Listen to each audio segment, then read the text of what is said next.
et bienvenue pour ce nouveau numéro de Ça bouge sur les marchés. Et j'accueille sur le plateau aujourd'hui François Duchesne, PDG de la société Les Constructeurs du Bois, qui lance actuellement son augmentation de capital avec l'intention de préparer son transfert sur Euronext Growth. Bonjour François. Bonjour. Alors, étant moi-même natif des Vosges, ça me fait très plaisir de vous recevoir. François, Les Constructeurs du Bois, c'est un promoteur immobilier, pas comme les autres, fondé à Épinal en 2011. Pourriez-vous justement nous présenter votre société et sa spécificité dans le secteur de la promotion immobilière ? Alors, ça me fait également plaisir de venir à Paris parler avec un Vosgien. Ah ben voilà, il faut le dire. Donc, Les Constructeurs du Bois, on a créé l'entreprise là il y a un peu plus d'une douzaine d'années, oui, avec la vocation de construire en bois, comme son nom l'indique bien sûr, mais on avait la volonté déjà, même si ce n'était pas très poussé ou médiatisé, de construire des bâtiments décarbonés grâce à l'utilisation massive de systèmes constructifs bois. Oui. Donc ça, c'est la principale innovation de notre entreprise. Oui. Et on l'a, avec le temps, un peu amendé, c'est-à-dire que j'ai voulu être le maître complet de ce qu'on fabriquait. Donc pour ça, j'ai intégré les équipes de bureaux d'études dans notre équipe de promotion. D'accord. Donc on est un promoteur, constructeur, équipé d'un bureau d'études qui réalise de A à Z la conception des projets, parce qu'on n'est jamais servi par soi-même. Exactement. Et avec une capacité intéressante, parce qu'il faut quand même rappeler qu'une des écoles d'ingénieurs du bois en France, il y en a deux, elle est située à Épinal, et bien sûr j'en suis issu, et on se source régulièrement en jeune main-d'œuvre. Voilà, c'est ça, les talents sont là aussi. Les talents sont là, la filière est là, c'est également une des vocations, et certainement pourquoi on est installé à Épinal. On travaille effectivement sur le massif vosgien, qui est un des plus beaux massifs de bois d'œuvre, donc le bois d'œuvre c'est pour la construction, ce qui nous permet de travailler sur un circuit court, sur notre principale matière première dans nos constructions. Et voilà, tout était réuni pour faire cette entreprise. Alors après, on a développé cette entreprise sur différentes gammes de produits. Bien sûr, le logement. Mais le logement, ça ne suffit pas dans certains cas, puisqu'on a aussi commencé à travailler sur des écoquartiers, qui est aujourd'hui un peu nos produits phares. D'accord. Et c'est dans l'air du temps, c'est-à-dire qu'on sait travailler sur des friches industrielles ou commerciales. Et on rebâtit des quartiers, qu'on appelle nous des éco-cities, donc c'est l'écoquartier by LCB, les Constructeurs du Bois. Et dans ces écoquartiers, on a la volonté de s'intéresser à l'usage, à l'humain, et après on bâtit, et on essaie de mixer les générations, de mixer les origines, et de ramener aussi un peu d'activité. On témoigne des écoquartiers sur lesquels nous travaillons, où systématiquement il y a de la maison médicale, il peut y avoir de la microcrèche, il peut y avoir du commerce, du bureau. Et on mélange tout ça dans nos quartiers pour refaire avec l'appui de la commune avec laquelle on travaille, enfin sur laquelle on travaille, puisque ce sont des projets quand même privés, pour aller dans le sens de leur choix et de leur volonté de développement de quartier sur ces friches. Bon, ramener aussi du lien social, on sait comme c'est important, on a bien compris le positionnement du groupe. On voit que vous êtes justement d'ailleurs au cœur des préoccupations actuelles. Quelles sont finalement vos forces, même si vous en avez évoqué certaines, dans un secteur concurrentiel et dans un contexte aussi, il faut le dire, immobilier, qui est tout sauf simple en ce moment? Alors, c'est vrai, c'est compliqué aujourd'hui dans l'immobilier, mais j'aurais tendance à dire que pour nous, on le ressent totalement différemment, dans le sens où on était déjà sur la ville de demain. Oui.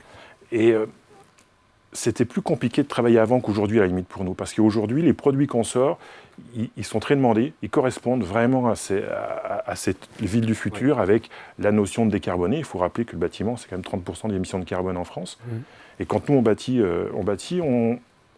avec 2 fois moins d'émissions que les autres bâtiments. Donc, on contribue, on a un effort quand même très intéressant sur la décarbonation.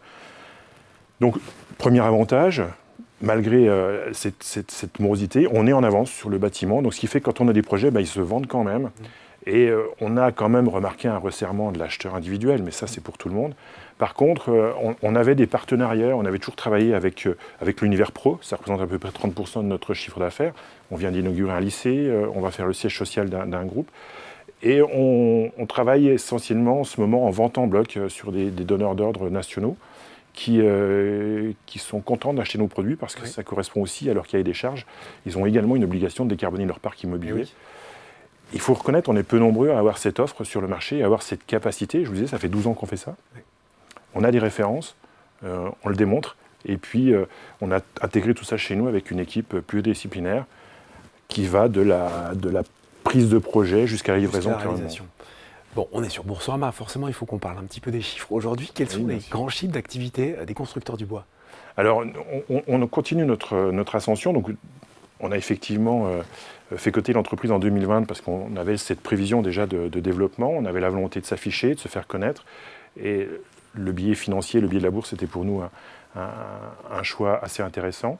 Aujourd'hui, on continue dans cet élan-là, avec cet affichage qui nous amène quand même une capacité à développer nos affaires.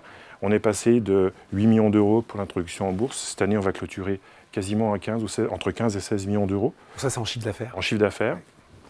Nos objectifs 2025, qu'on a toujours affichés à 30 millions d'euros, sont plutôt de l'ordre de 35 aujourd'hui. D'accord. Donc on a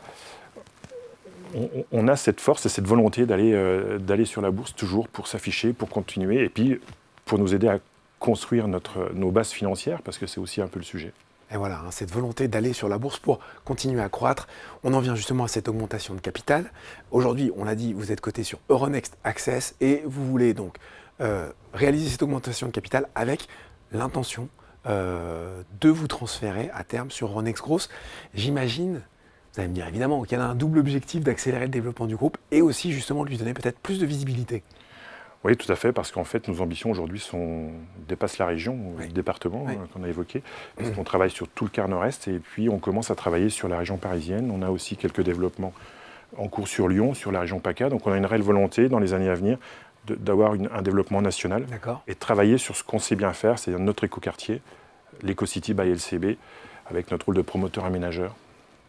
Donc voilà, la volonté de développement, elle est là. Et l'outil de la bourse nous semble intéressant pour cet affichage, pour cette capacité à croître. Et pour faire connaître cette belle aventure. Quels sont les objectifs que vous fixez, François, après, si tout se passe bien, justement, le transfert sur Euronext Growth? Qu'est-ce que vous avez mis sur votre feuille de route de dirigeant? Notre feuille de route est déjà bien écrite. On reste sur un marché difficile, mais nous sommes sur un segment porteur avec 3 points importants pour nous en 2024. Le premier, livrer 150 logements dans nos écoquartiers à la frontière du Luxembourg. C'est un gros écoquartier sur lequel nous sommes engagés. Consolider et entretenir notre volume d'affaires et notre carnet de commandes qui dépasse les 500 millions d'euros aujourd'hui en portefeuille et continuer à verdir le bâtiment.